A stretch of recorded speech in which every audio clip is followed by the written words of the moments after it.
Everything ends. You know this. But stop for a moment. Everything also began.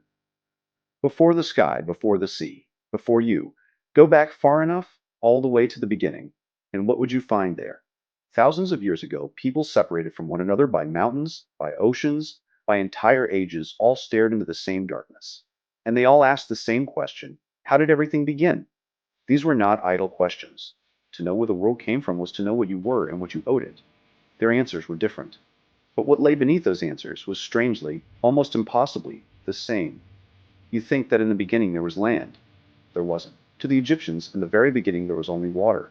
None. An endless, dark, motionless ocean. No sky, no earth, not a single light. Only a vast, sleeping sea. And then, one day, from that water the first land rose. A small mound. The first dry earth to break the surface. Upon that mound stood a god, Adam. No one created him. He brought himself into being. Out of his loneliness he brought forth two children, one air, one moisture. The sky and the earth were born from that first pair. Here, creation was not a command, and it was not an explosion, it was an awakening. The world came into being in the middle of the dark waters, by remembering itself. And to the Egyptians, this was not a story of the distant past alone. Every dawn, when the sun climbed once more out of the darkness, that first morning was happening all over again. The Greeks, on the other hand, placed at the very beginning not a sea, but a void. They called it chaos. But do not think of it as disorder. Chaos was a yawning black abyss, a bottomless rift, the great opening where nothing yet existed, but from which everything would be born. And out of that void rose Gaia, the Earth Mother, solid, living, the ground that carries all things. On her own, to cover herself, she brought forth the starry sky, Uranus. But order did not arrive all at once. From Gaia and Uranus came giants, the Titans. From them, the gods. It was a story less of design than of family, parents, and children, love and fear, each new ruler born from the struggle against the one before. And each generation overthrew the last, until Zeus at last took the throne of the heavens. For the Greeks, the universe was not a gift. It was forged out of a void, over generations, through war and rebellion. Far to the east, on the islands of Japan, a very different scene was told. In the beginning, the sky and the earth had not yet parted. Everything was nothing more than a formless, oily sea. On a floating bridge hung in the heavens stood two gods, Izanagi and Izanami. Izanagi lowered his jeweled spear into that formless ocean, and he stirred. Then he lifted it. A single drop of brine slid from its tip, fell into the sea, and there it hardened. The first island was born from that one drop. Upon it the two gods descended, and there, circling a great pillar, they became husband and wife. Island by island, the pair brought the world into being with their own hands, one piece at a time. The first land did not descend from the sky. It was shaped from a handful of foam, from a single drop of salt water.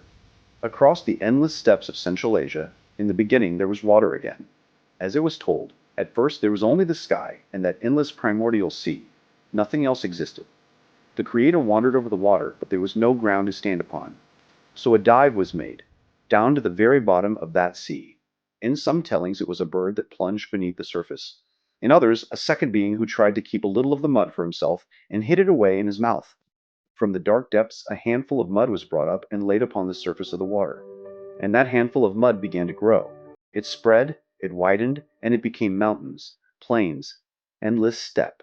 In Turkic belief, the world did not come down from above, from the sky. It was drawn up from below, from the deepest deep. The whole of the earth grew from a single handful of mud.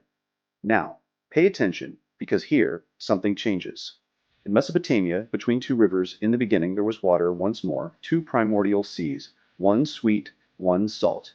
And the mother of the salt waters was a dragon, Tiamat. From her and her mate the first gods were born. But those young gods broke the peace, and war began. Against them rose Marduk. He took the storm and the lightning as his weapons, and he killed the great dragon Tiamat. But it did not end there. Marduk split her enormous body in two. From one half of her he built the sky, and from the other, the earth. From her eyes burst two great rivers, the waters that would nourish the land. And then, so that the gods themselves might rest, humankind was fashioned from the blood of a fallen god, and set to carry the labor of the world. And here, right here, the meaning of creation changes. This is no longer a birth. It is a dismemberment. In the frozen lands of the north, the same dark idea echoed. In the beginning, there was Ginnungagap, a vast, yawning emptiness. On one side, the realm of ice, on the other, the realm of fire. And in the very middle of the two, from melting drops of ice, the first being was born, the giant Ymir. Then Odin and his two brothers rose up and they killed him. But the death of Ymir was not an ending. It was a beginning. For this world was built from his body. From his flesh came the soil, from his blood the seas and the lakes. From his blood the masons rose, from his teeth the rocks. From his brains, the gods scattered the clouds across the sky, and from his eyelashes they raised a wall to fence in the world of men. And his skull was lifted up and held at its four corners. It became the dome of the sky above us. For the Norse, this world was not a gift. It was made from the corpse of a murdered giant. And on the far side of the ocean among the Aztecs, this idea reached its furthest extreme. In the beginning there was only water, and a hungry monster floating upon it, Tlaltecuhtli. An earth goddess covered in mouths, one who could never be filled. Two great gods saw her, and they decided to tear her apart. They ripped her body in two. One half became the sky, the other became the earth, and from that torn body the world took shape. Her hair turned into trees and flowers, her eyes into springs and caves, her mouth into rivers, her shoulders into mountains. But there was a price. The broken goddess was in agony, and she would not fall silent. To quiet her, to calm her, she demanded human blood. For the Aztecs, creation was never finished. Keeping the world alive was a debt paid again and again, every single day, and this world was not even the first. Others had come before it, each one raised with care and then broken again, swallowed by water, by wind, by fire, by beasts. The people who told this story knew they lived in a borrowed age, one more sun that would also, one day, go dark. 7 separate civilizations. 7 different beginnings. But did you notice it? Almost none of them began from nothing. In the beginning, there was always something. Dark waters in Egypt. A yawning void in Greece. A formless ocean in Japan. An endless sea on the steppe. 2 primordial waters in Mesopotamia. The gap between ice and fire in the north.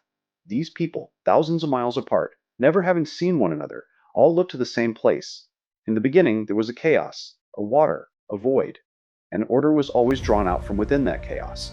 But the boldest went further still. For them, the world did not simply appear. It was torn from a body. From the corpse of Ymir. From the split body of Tiamat. From the shredded flesh of Tlaltecuhtli, lest people, the order you live inside, was built upon something broken.